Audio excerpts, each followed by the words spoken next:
इस वक्त ओगनपुर मरोरी गांव के अंदर, ये गांव पड़ता है तहसील बीसलपुर के अंतर्गत, तहसील बीसलपुर आती है, जिला पीलीभीत के अंदर। इसका नाम रोशन करने वाले यहाँ पर मौजूद हैं मिस्टर नथुलाल जी। अभी इन्होंने हिंदुस्तान में और अपने गांव में, अपने शहर में एक ऐसी परीक्षा पास की है DPRO की, जिससे एक सम्मान मिला है हमें, खासकर हमारे जिलेवासियों को, गांववासियों को, मोहल्ले वासियों, शहर वासियों को। आइए इनसे मालूमात करते हैं कि आज ये जो इनकी मेहनत है, खासकर आज ये इनको उपाधि मिली है, खासकर जो सर्विस मिली है, इसमें इनको यहाँ तक पहुँचाने में किसका हाथ रहा है और इनका किन किन लोगों ने सहयोग दिया है। प्राइमरी परीक्षा से लेकर अब तक जो इनकी शिक्षाएं रही हैं और जो इनकी सोच रही है, आइए उनकी मालूमात करते हैं। मिस्टर नथुलाल जी, DPRO मौजूद है, इस वक्त पोस्टिंग होने वाली है। सर जरा बताएं कि आपने आज ये जो मेहनत की है, इस मकाम पे पहुंचे हैं, जो गांव का नाम रोशन किया है, अपने शहर का नाम रोशन किया है और पूरे हिंदुस्तान में आज आपका नाम लिया जाता है कि हाँ भाई इस लड़के ने कुछ किया है। तो थोड़ा ये बताइए आपके पीछे बैकग्राउंड कि आपकी इस ऊंचाई पे किसका हाथ है। देखिए, सबसे पहले अपने माता पिता और जो गुरुजन हैं जिन्होंने मुझे पढ़ाया, बहुत सपोर्ट किया। जैसे पिताजी पहले से नौकरी करते थे, तो कहीं न कहीं मैं इनको मजदूरी करते देखता और खेती किसानी करते देखता, तो मेरे अंदर भी कि ठीक है मेहनत करना चाहिए, आदमी को लगाता। तो मेहनत करना तो इन्हीं से सीखा मैंने। माता जी हैं, और यहाँ जब मैं प्राइमरी स्कूल में पढ़ रहा था, तब जो भी टीचर थे हमारे, जैसे श्री कृपाल सिंह जी, वो भी मोटिवेट करते रहते कि तुम पढ़ने में होशियार हो, मेहनत करो तो आगे कहीं अच्छी जगह जाओगे। और जब अमृता कॉलेज में गया, सरदार वल्लभ भाई पटेल अमृता कॉलेज है जो, उसमें हमारे गुरु जी थे श्री रामदयाल गुरु जी, मनकापुर के रहने वाले हैं। उन्होंने मतलब हमारे अंदर कुछ देखा पढ़ाई के समय, और उन्होंने हमेशा एक ही बात कही कि तुम लगे रहना, मेहनत करते रहना। मेरे साथ के और भी मेरे साथी लोग, जैसे रवि गंगवार मजरमा के रहने वाले हैं, वो साइंटिस्ट है इस समय जर्मनी में, और डॉक्टर अनिल गंगवार जो इंडिया के रहने वाले हैं, PGI में इस समय डॉक्टर हैं लखनऊ में। तो हम सब तीनों क्लासमेट थे। तो गुरु जी ने तीनों लोगों को कहा कि तुम लोग अच्छे से मेहनत करो, क्योंकि उधर भी first division, second division, third division हम तीनों की ही आती थी लोअर लेवल की। तो उधर से भी सीखा, फिर बाद में ऐसे पढ़ते रहे। तो मैंने जब रेलवे की नौकरी की, उस समय माता जी भी बीमार थी, वो छत से गिर गई थी, तो उसी दौरान मुझे नौकरी भी मिल गई, भाई को भी नौकरी मिली। फिर हम दोनों ने मिलकर डिसाइड किया कि अब एक आदमी को आगे जाना है, बाकी परिवार को देखते हैं। तो मेरी पढ़ाई का खर्चा लगभग मैं 10 साल हो गए मुझे तैयारी करते, तो उस पढ़ाई का पूरा खर्चा मेरे छोटे भाई ने उठाया। उसने ये मकान बनवाया और मतलब घर परिवार वही देखता है, और मैं निश्चिंत होकर पढ़ाई किया। हालांकि बहुत लोगों ने कहा कि तुम नौकरी ज्वाइन कर लो, जैसे लेखपाल की और सब नौकरी, लेकिन मैंने और मेरे भाई ने डिसाइड किया कि नहीं, अब एक लोगों को तो सिविल सर्विस की तैयारी कर लेनी चाहिए, अब मौका है, पहले तो नहीं था। तो दोनों लोगों ने मिलकर फिर प्रयास किया, तो मैं यहाँ तक पहुँच गया। अभी आगे की भी परीक्षा दे रहा हूँ, और लोक सेवा आयोग में मैं पहले भी इंटरव्यू दे चुका हूँ। 2017 PCS इंटरव्यू दिया मैंने, 2019 में PCS का इंटरव्यू दिया, उससे पहले लोअर PCS और रेवेन्यू इंस्पेक्टर का भी इंटरव्यू दिया। तो ये मेरा कुल मिला के 5वां इंटरव्यू था लोक सेवा आयोग में। तो मतलब मेहनत करते करते हम तक पहुंच जाता हूं। अब आपके दिल के अंदर कुछ ऐसा है कि क्या बनना है आगे चल के, क्योंकि अभी आप बता चुके हैं रेलवे भी छोड़ चुके हैं, आप लेखपाली भी छोड़ चुके हैं, और इसमें ऐसा क्या लगा कि आप इधर के लिए पढ़े? सिविल सर्विस, और आपको इससे भी बेहतर अगर कुछ मिलता है तो वो क्या हो सकता है? क्योंकि सिविल सर्विसेज का स्कोप बहुत ज़्यादा है। जब आप तैयारी करते हो तो बहुत सारे अच्छे लोग होशियार हैं पढ़ने में, या जो सोचते हैं देश के बारे में, उनसे मिलते हो। तो मैं दृष्टि IAS में कोचिंग करता था दिल्ली। उससे पहले मैंने बरेली में भी कोचिंग की, एक श्रेष्ठ IAS है श्री कुलभूषण त्रिपाठी जी, वहाँ पढ़ाते हैं। तो उन्होंने मेरा मार्गदर्शन किया था शुरू में, फिर उन्होंने कहा कि तुम दिल्ली चले जाओ, वहाँ थोड़ा अच्छी तैयारी हो जाएगी। तब से मैं उधर तैयारी करता हूँ। बहुत सारे लोग देखने को मिलते हैं, जानने को मिलता है कि नहीं, दुनिया में कुछ और भी किया जा सकता है। और इसके लिए सिर्फ आपकी मेहनत लगेगी और संघर्ष करते रहो, तो अच्छे पद पे भी पहुंच सकते हो और सेवा भी कर सकते हो देश की, दोनों लाभ होते हैं। तो इसलिए सिविल सर्विसेज में आना ज़्यादातर लोगों का ड्रीम रहता है, चाहे कोई डॉक्टर हो, इंजीनियर हो, सब लोग उधर आना चाहते हैं, मतलब इंजीनियरिंग डिग्री करने के बाद। तो इसलिए अपने जीवन का कोई ऐसा दिन बताइए जो बहुत ही ज़्यादा आपको याद आता हो कि ये दिन जो है ये हमारे दिमाग पे चोट कर गया, जो कि हमें यहाँ पर पहुँच गया।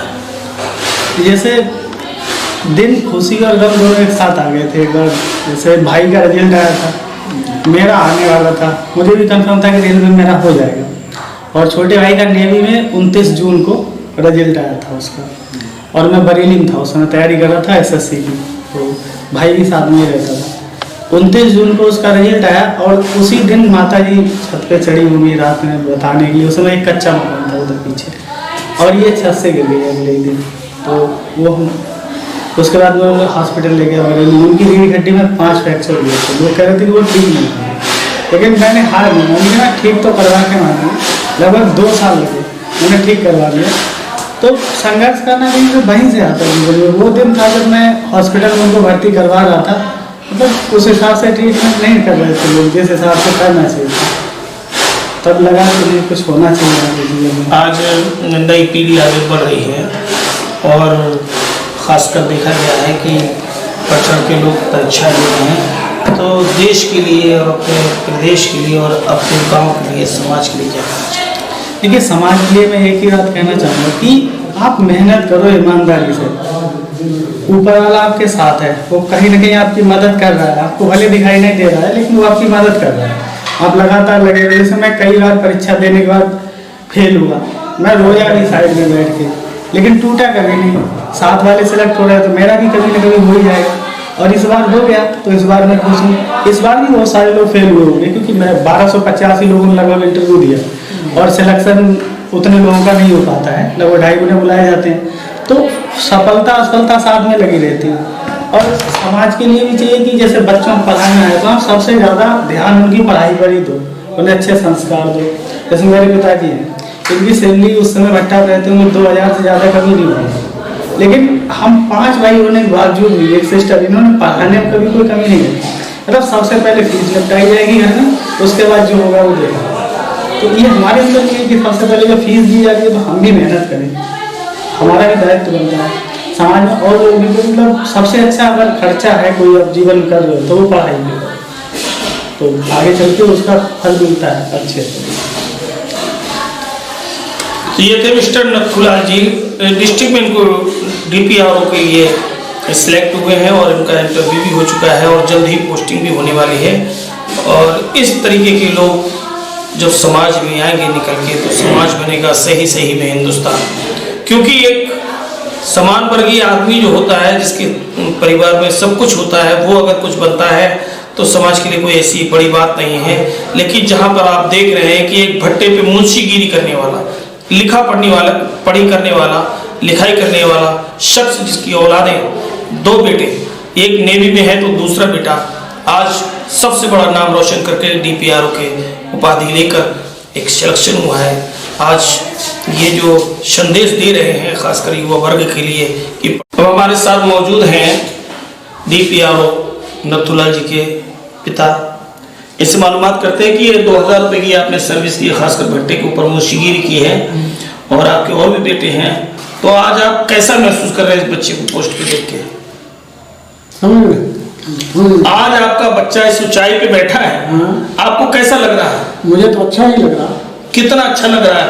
आप दूसरे से क्या कहना चाहेंगे, जो आपके समाज के लोग हैं, आपके शहर के गांव के लोग हैं, उनसे क्या कहोगे? उनसे क्या कहेंगे, आप भी मेहनत करो, जैसे हमने मेहनत करके अपने बच्चे को पढ़ाया, परेशानी उठाई, आप भी पढ़ाओ, आपका बच्चा भी हमारे बच्चे से और ऊंचा हो जाए।